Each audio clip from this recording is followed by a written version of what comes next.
Okay. All right. So right now is my first interview ever. I have on this beautiful gentleman, no homo, but it's 2021, Jacob Karsemeyer. So Jacob is, for me, he was a battle rapper named Nameless, and Nameless is one of the biggest battle rappers in the Canadian culture. So he did everything from freestyle battles to what I spoke about in my other episode, battle rap when it became formulated and round for round and premeditated. But Jacob's lived throughout the whole culture, and he's also been on camera before he was even a battle rapper with a very famous Canadian music group. But anyway, right now I'm just going to say, Jacob, can you introduce yourself to the viewers and whatever few fans I have? Yeah, hello, Jacob Karsemeyer. Happy to be on the show and honored to be the inaugural guest. Excited to hear. It sounds like you've got a great approach to kind of storytelling and interviews, and excited to be a part of it. All right, man, that's great. So, like, for me, I know you because I'm a big battle rap fan, right? So, what my first thing will be tell people what you think of battle rap and how it came to you at its first form at your young life. Wow, that's both a great question and it'll be difficult to encapsulate short in a brief way. I'll answer first. I'll answer kind of. I think, as with a lot of battle rappers, I have a complicated relationship with it. But the more simple, linear response is to the question of how it came to me.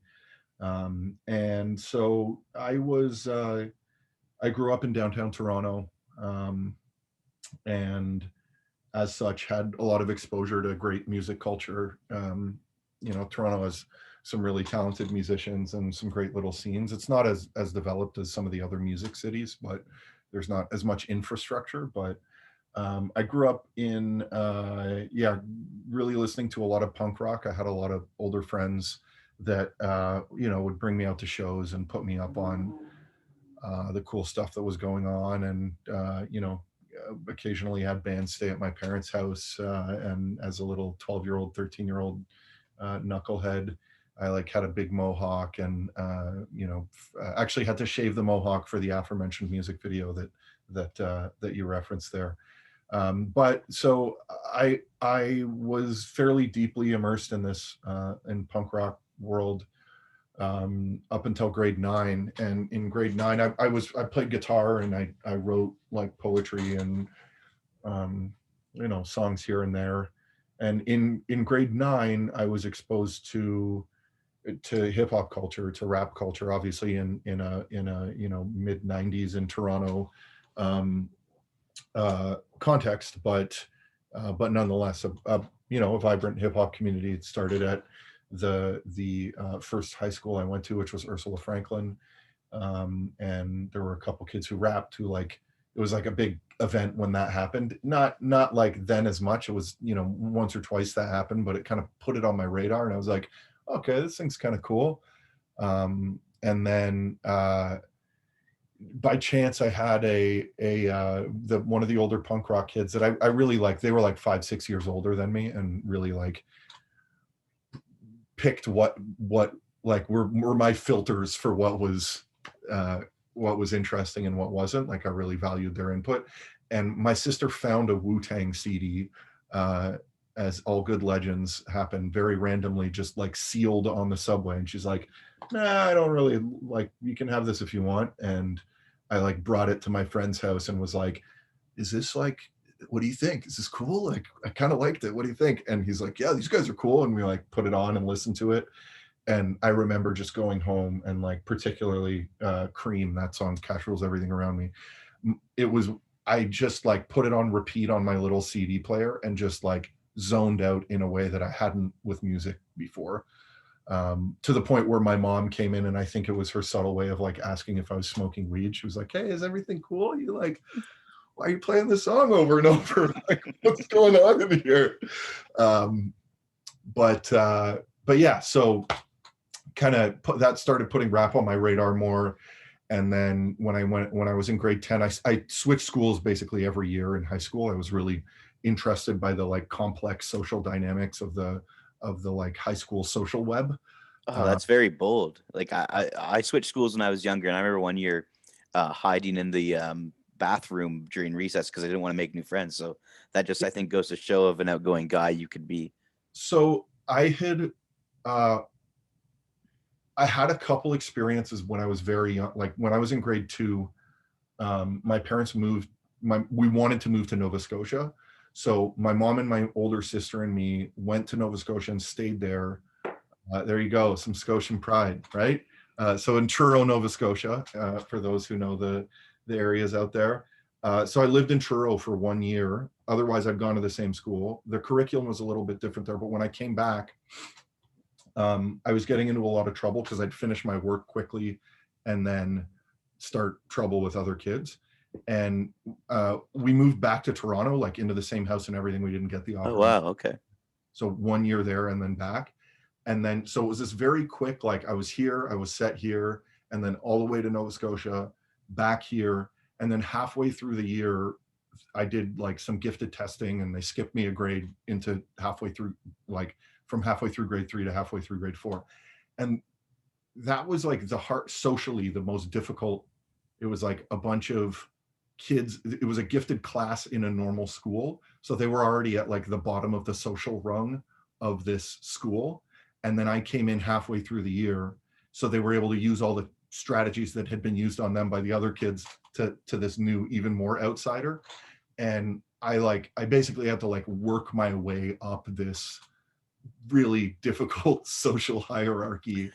It's And like if anybody's seen Dumb and Dumber 2 with Shia LaBeouf when they're on the short bus and they're arguing over piranhas and rock, paper, scissors. Like, I don't feel like it's completely that scenario, but try to picture that. like it. I like the but yeah, just so like I think that did something to me where I really enjoyed that.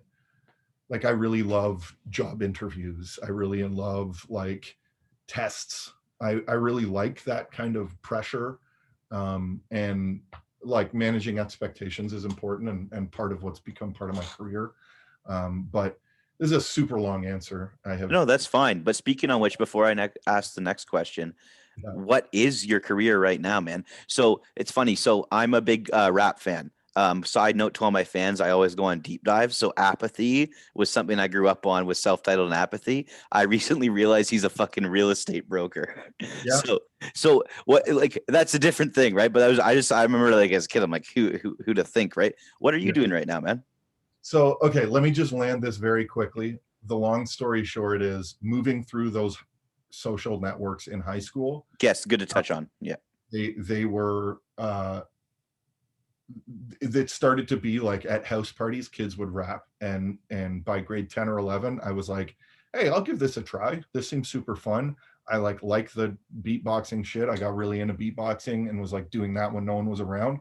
But then like I was like, I'm gonna try this thing. And like the first time I did it, I like shut down the part. Like kids were like, didn't expect it, and there was not like that high is something, I've spent my life trying to recreate. It was such a magical moment where like no one expected it, and I like dropped a punchline or made some little bar that was like whatever, probably the trashiest ever, like terrible bar, but like the feel, just the unexpected nature of it, and like it just set something off in me, and I was like, I love this rap thing. And then in doing that and like starting to connect with other kids that did that and like finding the best kids at the schools I was at, there started to be more events and actually like formal battles, and a couple guys that were, this dude Scandalous and this guy Chuggo who's done some modern battles. So for like new people, Tony Ranks would be a name that you would come by now, but Empire Records is something he was under before. I would say one of the forefathers in Toronto hip hop amongst like maybe a Snitch Now, Mayhem Moriarty, but like also like Bishop Brigante and the Gambling Man, people who started Drake's Yep. career. There's a big thing with it. Socrates, hip hop in Canada is undershown right now, but I'm just naming names to try to reference if you're a Canadian listener. I'm not trying to cut nameless off at all, but No. please go on.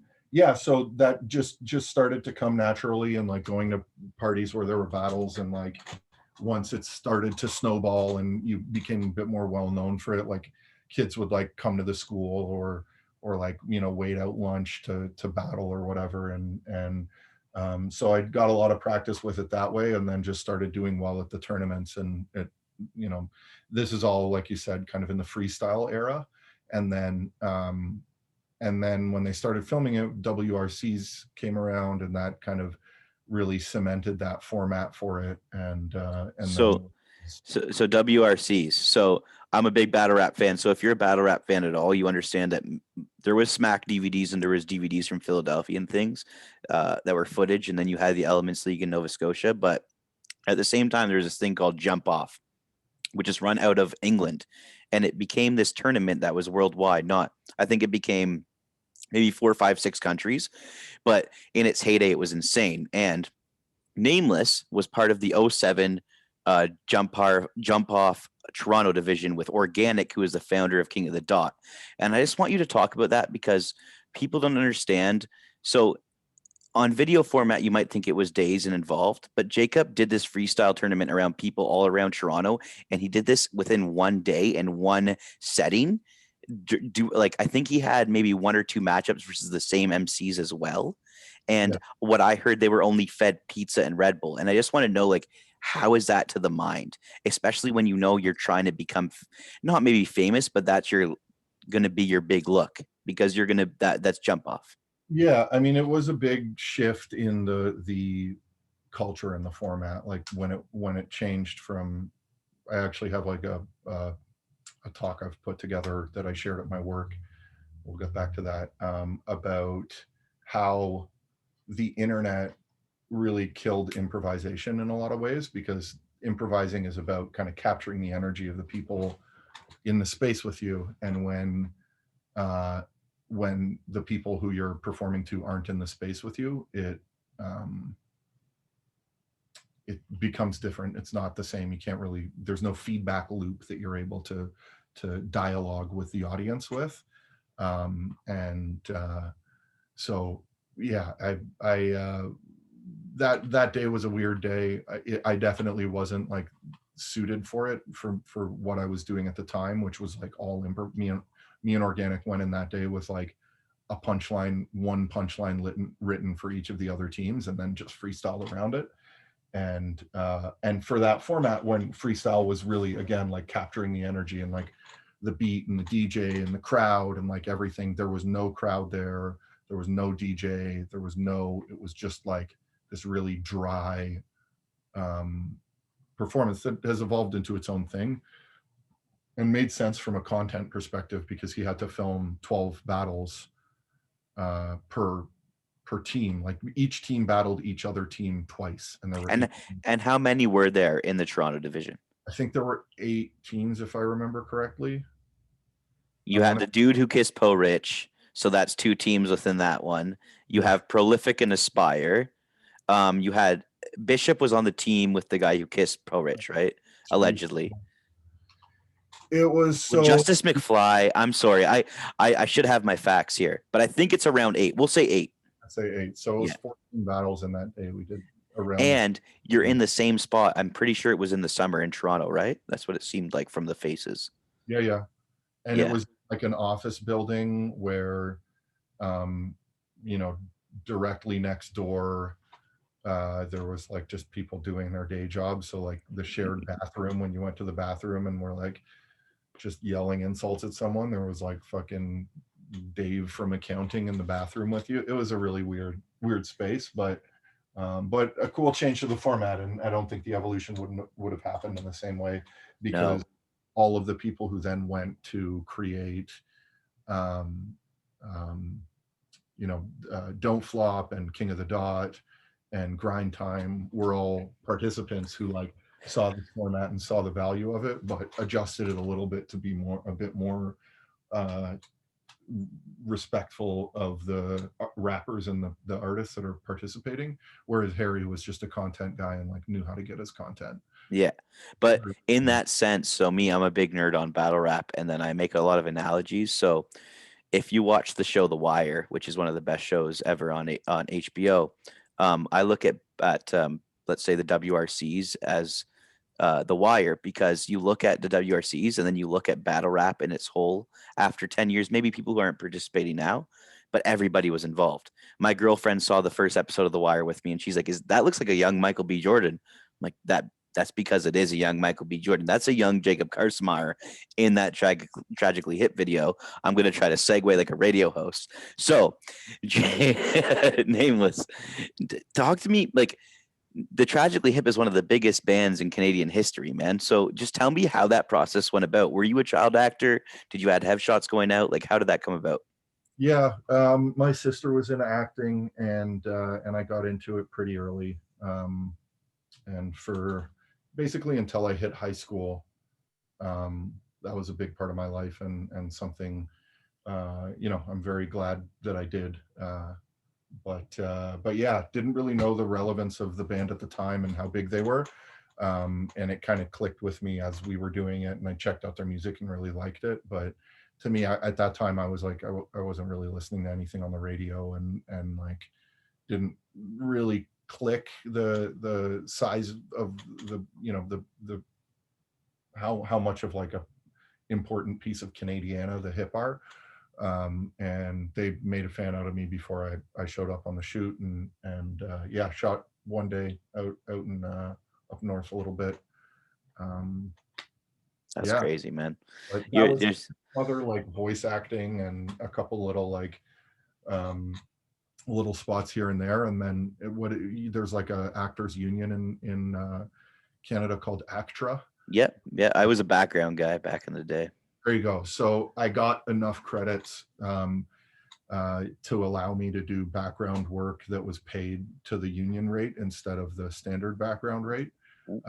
Because there's like, obviously the union argues that you have to use 40% extra, and there's like special considerations for them. So it became one of the cool summer jobs that I was able to do when I needed a bit of coin. I would just contact a background agent and just say like, throw me in some scenes. That's amazing, man. All right. So we're gonna in my podcast, as I say to everybody, I'm still new to it, so I'm going back and forth all over. But so there's a thing called Proud to Be a Battle MC. A with the EH is in we're Canadian, and so Proud to Be a Battle MC to me is a smaller format of if people are a fan of hip hop, or if you want to look it up, Scribble Jam. So Scribble Jam is an American event that's been hosted since the early '90s, mid '90s, and people who win it usually go on to have careers or whatever. Blah say blah. Um, uh, Nameless was in Proud to Be, and I just want you to talk about your experience with that before we go on to the written format and the new modern era battle rap. So I don't think I ever participated in Proud to Be until it was folded into King of the Dot. Mm. Because they did a bunch of events. If I remember correctly, it was either Ryan PvP or Avi, or the combination of both of them, who were doing Proud to Be. And it was like a regular event. I went out and judged a few times. But it was at a point where I had kind of established myself a little bit more, and was like trying to snipe the bigger prize pools, and was, had an ego about me. And so I participated in it when they folded into King of the Dot, and did the Proud to Be freestyle tournament that was like basically like hosted and promoted by Organic, but just using that format to rekindle the kind of freestyle era. And I won that shit. I think it was like $1,000, which to me was the mark. Like I didn't want to enter if it was less than 1,000. But yeah, that was my experience with it. I know there's lots of dudes who got their start in it, and it was a really cool scene, and they really they set a lot of the groundwork, and folding into King of the Dot was really good for them, and gave Organic a lot of the support he needed from a business sense. No, of course. So, all right, we'll fold into that again. We'll just keep folding like we're making a nice little like Gordon and Ramsay omelet.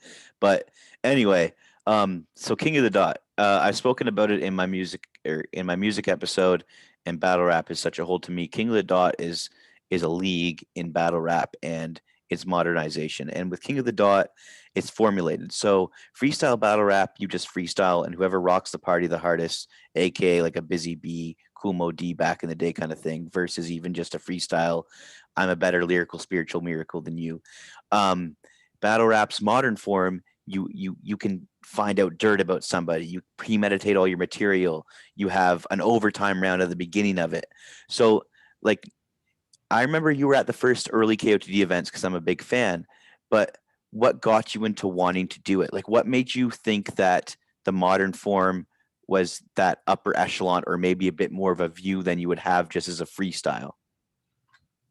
I think it was just that hunger. It came back every once in a while. Again, like I was at a bit of a different point. I was focused a lot more on music, and the written format. Like you said, you prepare for your battle for like a month. It's a little bit more involved, and that really got in the way of my writing music. I always looked at it as a platform to promote and support the music I was doing. And when it ceased to be that, I wasn't as attracted to it. And then what got me into it was a good matchup. It was, I think, the first one I did was Noah 23, if I remember correctly. And If people don't know, Noah 23 is a big underground artist. I'm not a fan of him, but if you are a big underground rap fan, you think he's from the St. Catharines era, I think, in Ontario. He's a yeah, big underground artist, and he's been around for at least like 15 plus years. now probably 20, Third, 25. yeah, he was old when he battled Nameless. I think he battled Nameless in 2009, if I'm correct. Something like that, somewhere in that range. And then yeah, so and he was already like a well-respected dude within that, within that underground scene. And I liked his music, but I also felt like I could poke holes in it and have some fun with it. So it felt like it was more of a win-win opportunity than battling, some up and comer that like I didn't stand to gain much from. And that's that's one of the issues with what stopped, I think, The what's hunger. gotten in the way of the growth of battle rap is that people, people don't want to risk the reputations they've built if they're not getting a reward from it, unless there's that hunger. And it's just tough to, when you've had a few of those moments already.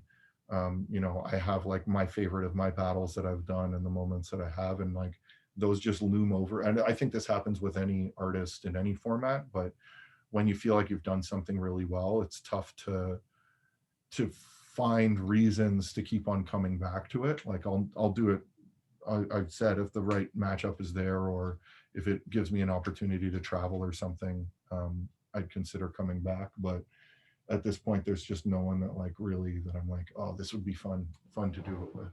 Well, and upon what you say, like I feel that myself as a big battle rapper fan, it brought me through my teens. I'm now late 20s, which is the oops, you're going on 30. But um, the big thing was battle rap became wrestling in a sense, where I find like there wasn't.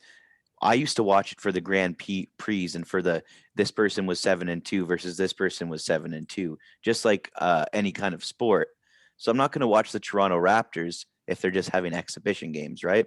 Like I still respect battle rap and I love battle rap and it's a big part of me. But now it's just like the music scene, whereas I feel like every mainstream artist is trying to sound like they're from Atlanta. So I fell out of love it in that sense for myself. And I mean, at a much lesser scale, I was a little kid who battled in smaller leagues, and it was almost like a bucket list for me. I did it once. Okay, cool. I got that one reaction. But from you, I just want to speak about one instance. Like, I'm not going to bring up a lot of stuff, but if you're talking about Noah 23, you thought he deserved it, and you battled like people like Pumpkinhead. He was one of my favorite rappers. Rest in peace. And he was from Brooklyn Academy. Rest in peace, Sean Price as well. But anyway, Bartone knows those hoes. I just want to talk about battling a guy from Cambridge with spiked hair and like probably shitty Oakley sunglasses, who thinks he's the newest, coolest thing in battle rap, and what that's like at that time 10 years ago. Yeah, I mean, to me, that was just an easy win where like I mean, respect due to Bartone. He did what I think he was great for what he had to work with, and he played his skills the best that he could. And I don't think you should get in the, like, part of getting in the ring is convincing yourself that you're the best in the world, and I think everyone should do that when they battle. um, and uh, and so I mean, it was fun for me because I that was one of the ones that I was more confident going into. Like I knew if I performed my material properly that and I was really happy with my material. So that one was a lot of fun for me.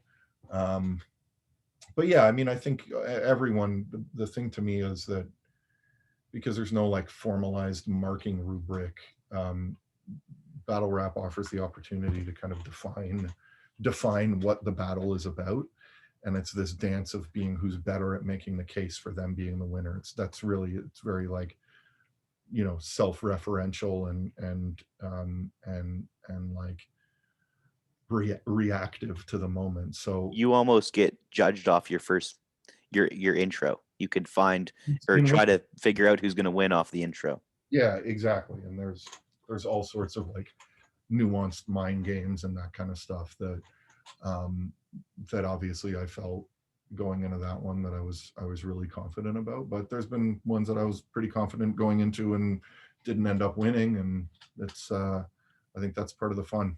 That's life, right? That's it's part of the game, right? Yeah. Like that's just what it is. And I'm just gonna touch on I feel like he was a bit very humble with how he spoke about this battle. In this battle, it's 2021, so you might not want to say certain things, but let's just say that he battled a guy from a small town. I come from a small town. Small town people are known to maybe be incestuous in the smallest amount. And Nameless had this great line, which is, "If I split you in half, you might fuck yourself." So, moving upon that, let's just say your two favorite battles, because you've battled some of the greatest people in the world and some respectable rappers apart from just battle rap, right? Because you're a great rapper as well. There's a great mixtape Nameless release called Martin McFly that I would love people to listen to. But yeah, if you just want to talk about like say your two favorite battles, because I don't want to take up all of your time. Like of mine or of You have yours. Okay, let's know this. I love that. I love that you answered that. Your favorite battle with yourself and your favorite battle. Okay, let's do the three. Your favorite battle within written format and your favorite freestyle battle. So you written and then freestyle. You yourself written and then freestyle.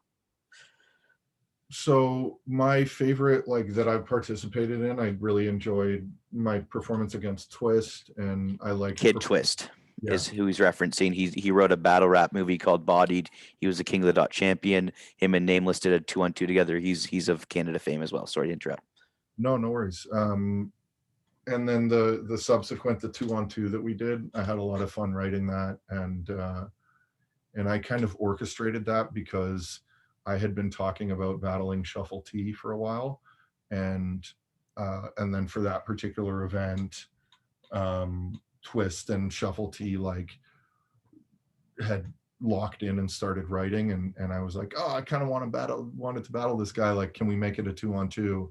And we'll find a way to kind of write it in and make it theatrical. So I had a lot of fun with that. What he's referencing is King of the Dot, the league. They do different events, right? And it's very cool because it's battle rap. So this one event they do is called Blackout, and what they do is they won't announce people. They'll announce the people's names, but not the matchups before the event. And then the day of, they'll the battle before they'll announce it, and it's usually single battles. And this battle we knew there was one person and one person, but it became two people, and it was Nameless and Kid Twist from Canada versus Marlo and Shuffle T from the UK. And that was like a very cool historical, like surprising battle.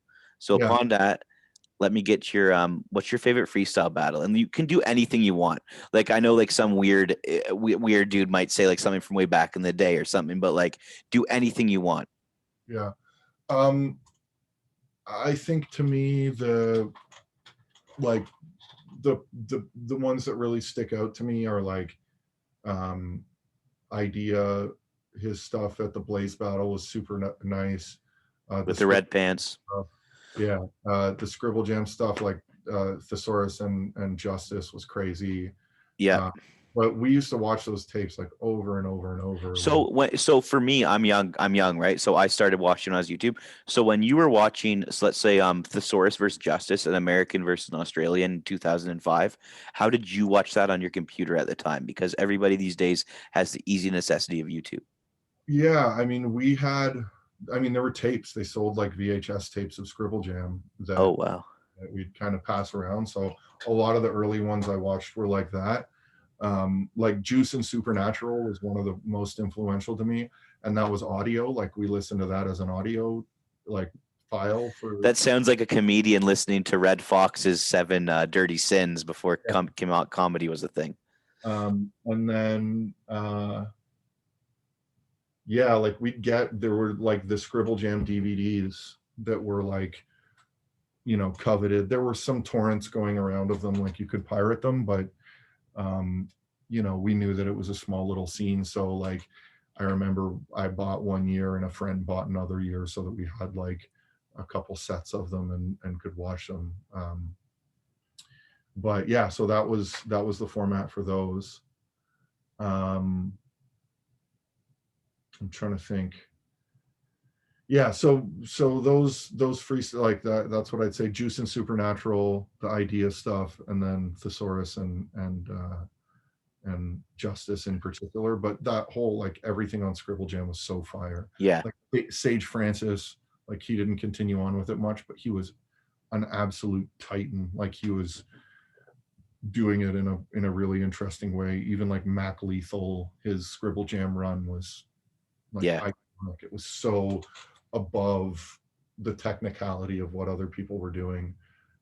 So those guys really stuck out to me a lot. And then what was the final one? What was the final question? So like if you're going to recommend somebody who's never listened to battle rap or seen battle rap before, what's just a quintessential one? For me, I either do Hollow to Dawn versus Pass, or I do any Carter Deems battle. Yeah, Deems is that dude. I think I think people, to ease them in, I think people react best to Pat Stay and Roan's compliment battle, just to kind of ease them in, and then to be like, but this is this funny, silly version of it, and then you know, just I'm riffing here, but maybe it's Pat Stay and Hollowhan and Pat Stay and Roan to show the two sides of it and how to present on both sides. Yeah, No, it depends on the audience. Like it depends on if they're like rap fans or not. I think that's if they just want comedy, do what I do and show them a stupid, like, you know, a funny.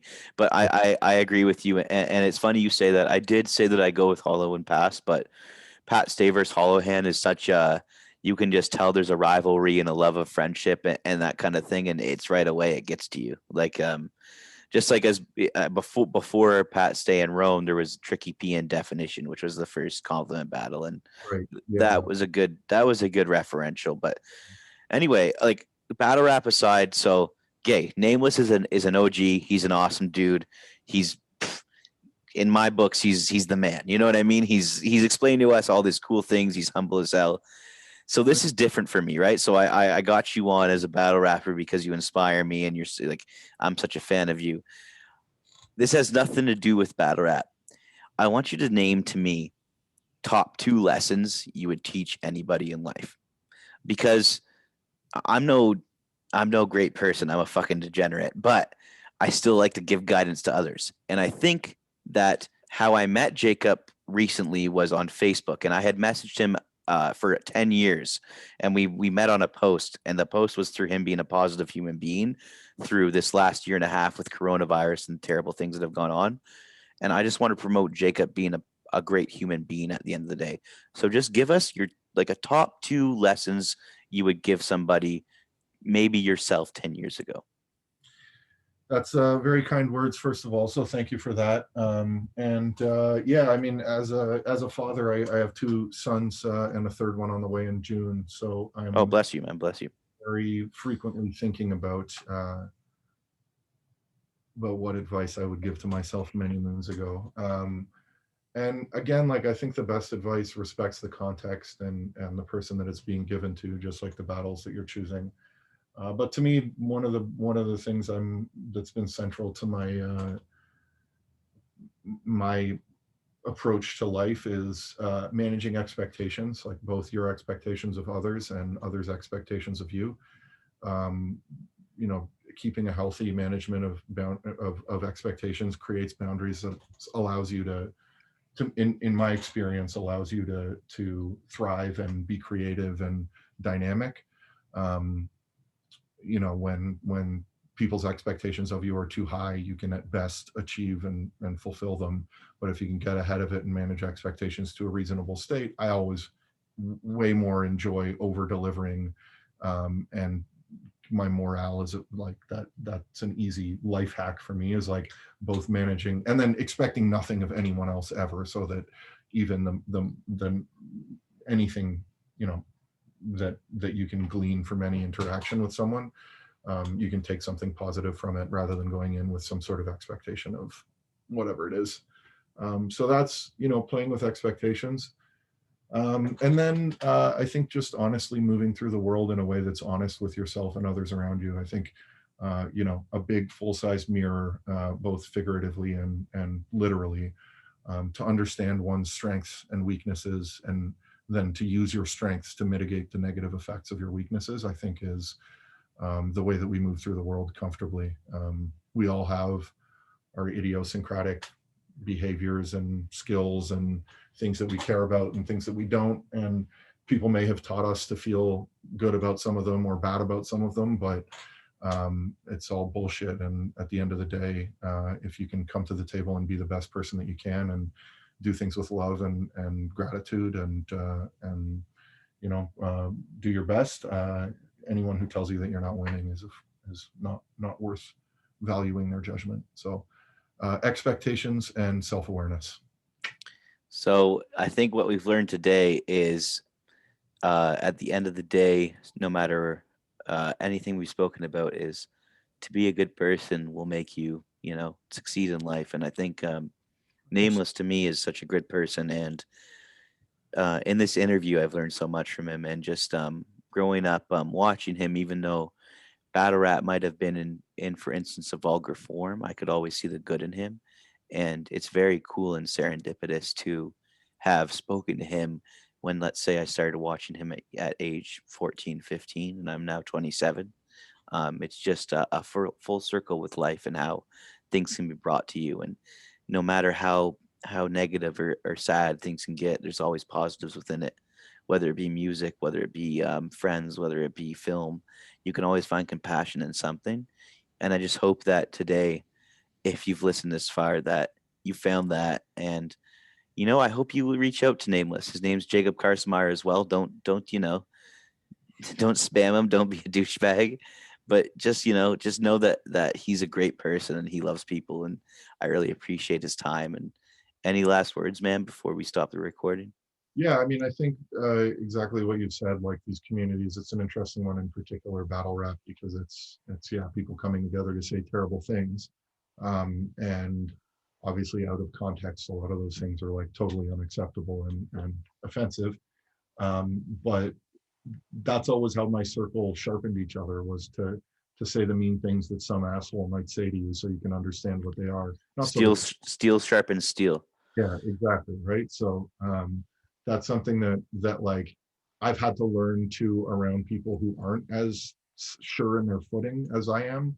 To use different styles of communication depending on the audience, and to adjust and support people meet them where they are, rather than expecting them to work within your structure. But yeah, it's a community that a lot of people came up in, and I came up in myself, and it's humbling and inspiring to see kind of where everyone, what people do with it. And by all means, feel free to reach out and chat for anyone. I'm always interested in a good conversation or perspective, and I appreciate you having me on the show.